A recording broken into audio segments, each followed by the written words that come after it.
Hello दोस्तों। आज के लेक्चर में हम पढ़ेंगे एक्सचेंज ऑफ गैसेस। तो कैसे ऑक्सीजन और कार्बन डाइऑक्साइड कहाँ और कैसे एक्सचेंज हो रहा है इसको पढ़ेंगे। अभी इसमें जाने के पहले थोड़ा रिकैप। प्रीवियस लेक्चर में क्या लर्न किए कि हमारा एयर जो है वो एक्सटर्नल नॉस्ट्रल्स, जो हमारे अपर लिप के ऊपर ओपनिंग्स है उन्हें एक्सटर्नल नॉस्ट्रल्स कहा जाता है, और उसके माध्यम से एयर एंटर करता है हमारे नेसल चैम्बर में। हमारे नेसल चैम्बर और यानी नेसल कैनाल के बाद आता है छोटा सा फेरिंग्स, जो है common passage for food and air. उसके बाद आता है लैरिंग्स, और लैरिंग्स के ओपनिंग को कंट्रोल करता है हमारा मस्कुलर फ्लैप एपिग्लॉटिस। तो लैरिंग्स वॉइस बॉक्स रीजन है जहाँ हमारे वोकल कॉर्ड्स हैं, और लैरिंग्स के बाद हमारा ट्रेकिया आता है, जो जो है विंड पाइप। ट्रेकिया जो है वो हमारे चेस्ट रीजन में वो डिवाइड करता है राइट और लेफ्ट ब्रोंकाई में। एक ब्रोंकाई फर्दर छोटे छोटे डिवाइड होते हैं, पहले primary bronchi, secondary bronchi, tertiary bronchi, और फिर ब्रोंक्यूल्स में। तो हमारे ब्रोंक्यूल्स जो हैं वो एंड होते हैं in a sac like structure. Sac like structure है वो, उससे हमारा ब्रोंक्यूल जो है एंड होते हैं, और वो सैक लाइक स्ट्रक्चर को कहा गया है एल्वियोलाई। तो अब हमारा इस स्लाइड से शुरू करेंगे। तो alveoli are the primary sites of exchange of gases. Exchange of gases also occur between the blood and tissues. Oxygen and carbon dioxide are exchanged in these sites by simple diffusion, mainly based on pressure and concentration gradient. जो हमारे alveoli जो है उन्हें primary sites of exchange of gas कहा गया है। ये alveoli में ही मेजॉरिटी यानी हमारा मेन एक्सचेंज ऑफ गैसेस जो है वो एल्वियोलाई में होता है। तो ये भी हमें ध्यान रखना है कि क्यों एल्वियोलाई। एल्वियोलाई ये स्ट्रक्चर ना हमारे सरफेस एरिया जो है, जो एरिया एक्सचेंज के लिए अवेलेबल होता है उस एरिया को इंक्रीज करता है। जब हमारे सरफेस एरिया एक्सचेंज के लिए ज़्यादा होता है तो एक्सचेंज का रेट भी ज़्यादा होता है, हमारा एक्सचेंज फास्टर होता है, ब्रीदिंग मोर एफिशिएंट होता है। इसलिए हमारे बॉडी में एल्वियोलाई यानी सैक लाइक स्ट्रक्चर दिया गया है। तो ये एक्सचेंज ब्लड ब्लड और टिश्यूज के बीच में होता है, ये एक्सचेंज ऑफ गैसेस। ऑक्सीजन और कार्बन डाइऑक्साइड का एक्सचेंज होता है डिफरेंट डिफरेंट साइट्स में, और ये एक्सचेंज जो है वो किस पे डिपेंड होता है, कॉन्सेंट्रेशन और प्रेशर ग्रेडियंट पे डिपेंड होता है। तो हमारा ऑक्सीजन और कार्बन डाइऑक्साइड जो है वो मूव करता है from higher pressure to lower pressure और higher concentration to lower concentration. तो ये गैसेस जो है वो एक्सचेंज होते हैं from a higher to a lower, यानी हायर प्रेशर और कॉन्सेंट्रेशन टू लोअर प्रेशर और concentration. The solubility of gases depends as well as the thickness of the membrane involved in diffusion are also some important factors that affect the rate of diffusion. तो मैंने already बोला है कि हमारा rate of diffusion जो है वो ज्यादा होने पर हमारे रेट ऑफ रेस्पिरेशन भी ज्यादा होता है और एफिशिएंट भी होता है हमारा रेस्पिरेशन।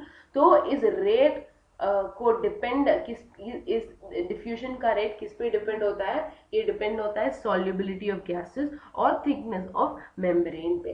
तो सॉल्युबिलिटी ऑफ द गैसेस मतलब कि हमारे गैसेस जो ब्लड, हमारे गैसेस और ऑक्सीजन और कार्बन डाइऑक्साइड जो है वो ब्लड में मिक्स होना, इसको सॉल्युबिलिटी कहते हैं। वो जल्दी मिक्स हो जाएगा तो वो बहुत ज्यादा सॉल्युबल कहते हैं, और कम मिक्स होगा तो कम सॉल्युबल कहते हैं।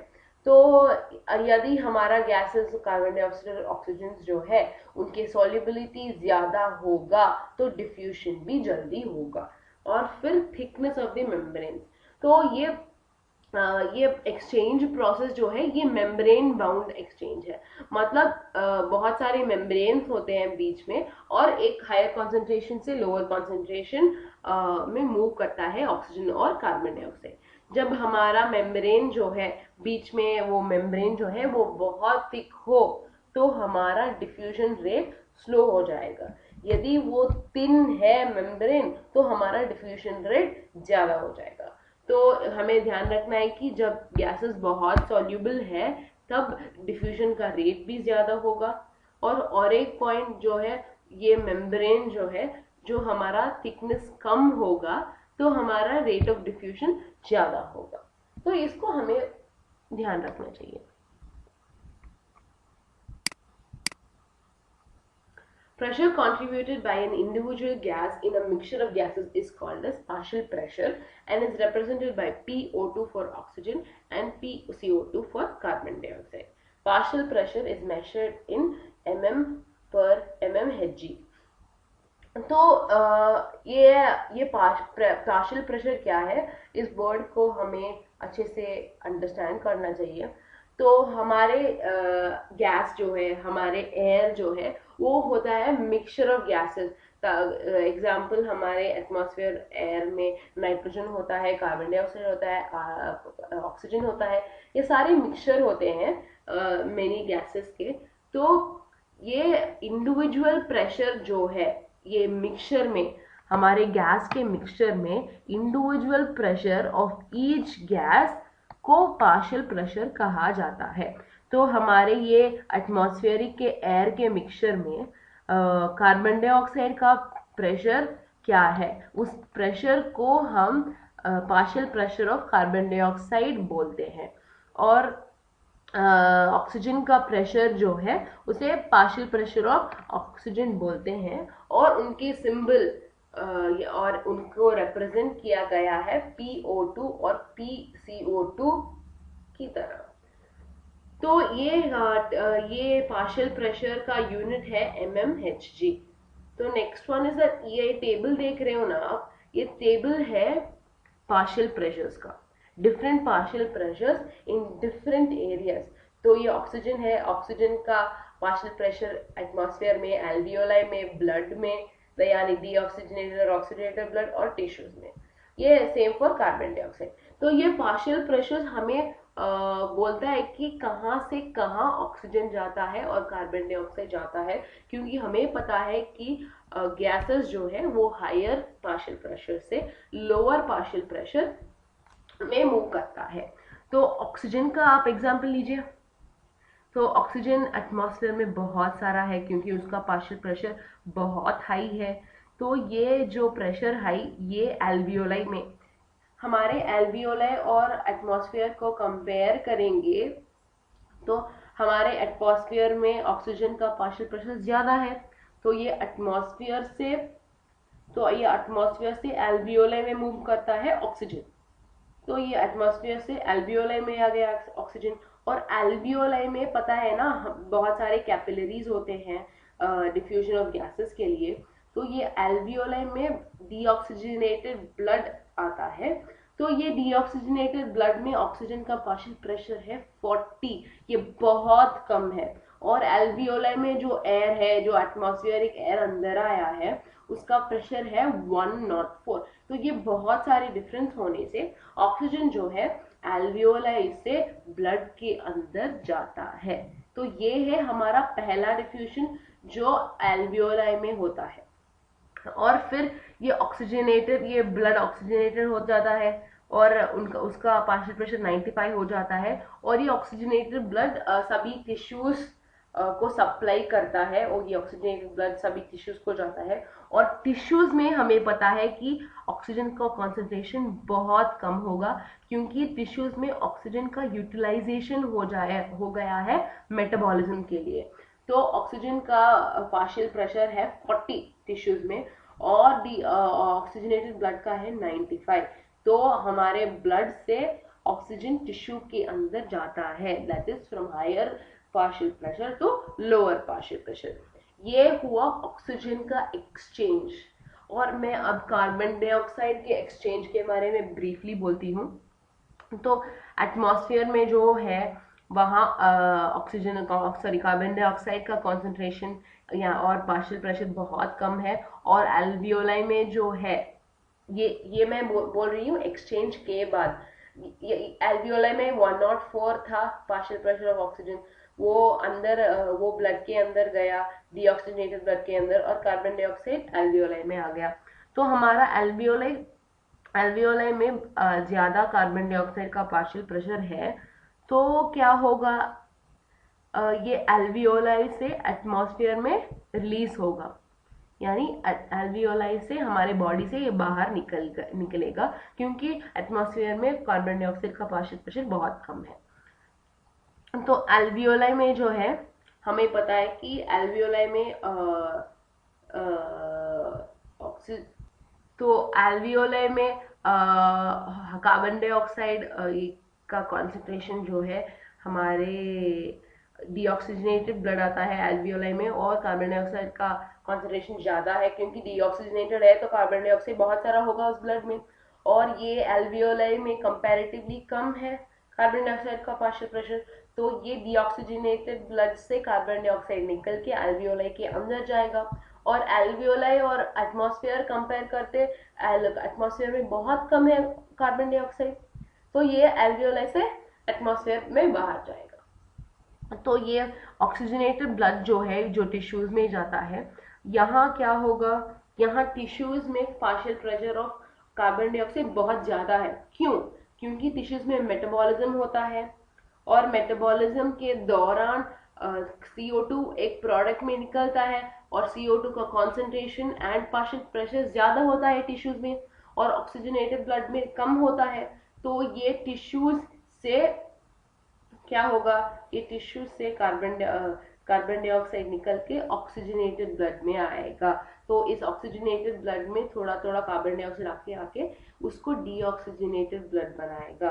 और ये डीऑक्सीजनेटेड ब्लड क्या होगा, ये एल्वियोलाई को जाता है ब्लड हमारे हार्ट से एल्वियोलाई में जाएगा, और एल्वियोलाई में बहुत सा कम है कॉन्सेंट्रेशन का कार्बन डाइऑक्साइड का, तो कार्बन डाइऑक्साइड डीऑक्सीजनेटेड ब्लड से एल्वियोलाई के अंदर जाएगा, और एल्वियोलाई से एटमॉस्फेयर में बाहर जाएगा।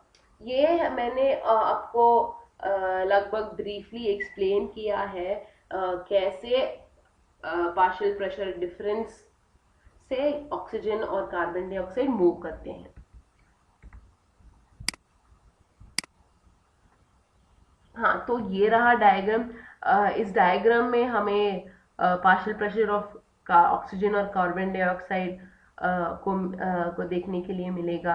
तो यहाँ देखें तो ये अंडरस्टैंड होगा। तो और एक बार देखेंगे तो ये ऑक्सीजनेटेड ब्लड जो है यहाँ होगा हार्ट के लेफ्ट साइड में। तो ये ऑक्सीजनेटेड ब्लड जो है ये सभी पार्ट्स ऑफ द बॉडी के लिए जाता है। तो यहाँ पार्शियल प्रेशर ऑफ ऑक्सीजन ज्यादा है और कम है, क्योंकि ऑक्सीजनेटेड ब्लड है ज्यादा ऑक्सीजन होगा। और फिर यहाँ टिश्यूज में क्या होगा, ऑक्सीजन का कॉन्सेंट्रेशन बहुत कम है टिश्यू में, क्योंकि टिश्यू में ऑक्सीजन यूज हो गया है। तो ये ब्लड से ऑक्सीजन टिश्यू के अंदर जाएगा, और CO2 जो मेटाबॉलिज्म रिएक्शन से प्रोडक्ट में निकला है, ये CO2 ब्लड के अंदर जाएगा। ये बहुत सारे CO2 जाते जाते ये ब्लड डीऑक्सीजनेट होगा, और partial pressure of carbon dioxide जो है ये इंक्रीज होगा, और partial pressure of oxygen decrease होगा, क्योंकि कार्बन डाइऑक्साइड ज्यादा होता जा रहा है और ऑक्सीजन कम होता जा रहा है। तो ये डीऑक्सीजनेटेड ब्लड कहाँ जाता है, फिर हार्ट में।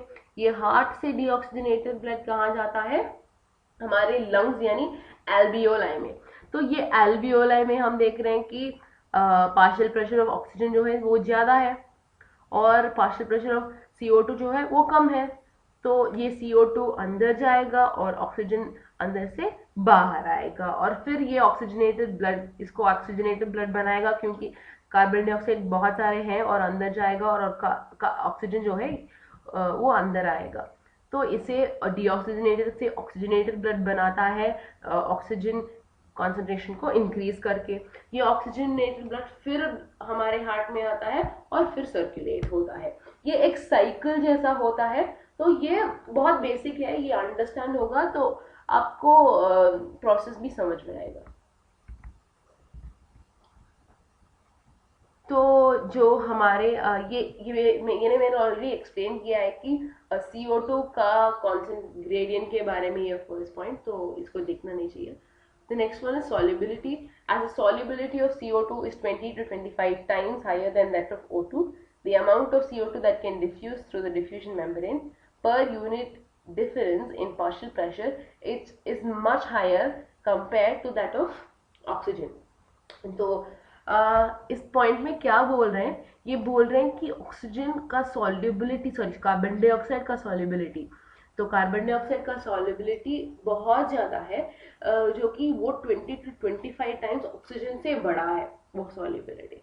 तो ये कार्बन डाइऑक्साइड बहुत ज़्यादा सॉल्युबल है, और ये हमारे कार्बन डाइऑक्साइड जो है, ये इनका डिफ्यूजन जो है ये बहुत फास्टर रेट में चलता है, और हमारे कार्बन डाइऑक्साइड डिफरेंस जो है, ओके मैं टेबल के हेल्प से मदद करूंगी। ये यहाँ देख रहे हो ना, यहाँ डीऑक्सीजनेटेड ब्लड और एल्वियोलाई में कितना डिफरेंस है ऑक्सीजन का, परंतु ये हमारे डीऑक्सीजनेटेड ब्लड और एल्वियोलाई में कार्बन डाइऑक्साइड का उतना डिफरेंस नहीं है। ये बहुत सारा डिफरेंस है, ये बहुत कम डिफरेंस है, पर भी कार्बन डाइऑक्साइड जो है वो डीऑक्सीजनेटेड ब्लड से एल्वियोलाई में अंदर जाता है, क्योंकि कार्बन डाइऑक्साइड का सॉल्युबिलिटी जो है वो बहुत ज़्यादा है। ये इतना ज़्यादा है, 20 to 25 टाइम्स है ऑक्सीजन से, ताकि ये कम डिफरेंस भी हो तो भी बहुत सारा कार्बन डाइऑक्साइड डिफ्यूज होता है, क्योंकि सॉल्युबिलिटी ज़्यादा है, इसलिए डिफरेंस ये कम है पर भी ये एफिशिएंट है। परंतु यहाँ ऑक्सीजन जो है इसमें जब तब जब हमारे डिफरेंस कम होगा ऑक्सीजन में, ये हमारे डिफ्यूजन रेट भी कम हो जाएगा, क्योंकि ऑक्सीजन का सॉल्युबिलिटी कम है, ऑक्सीजन का सॉल्युबिलिटी कम है, तो ये डिफरेंस ज्यादा होना चाहिए, ताकि बहुत सारे ऑक्सीजन एल्वियोलाई से डीऑक्सीजनेटेड ब्लड के अंदर जाए। तो ये हुआ आज इस लेक्चर का। तो नेक्स्ट लेक्चर में हम देखेंगे कि ये ट्रांसपोर्ट कैसे होता है ऑक्सीजन और कार्बन डाइऑक्साइड, और हमारे मेम्ब्रेन्स जो है बीच में एक्सचेंज मेम्ब्रेन्स, उनको देखेंगे और ट्रांसपोर्ट को देखेंगे। थैंक यू बच्चों।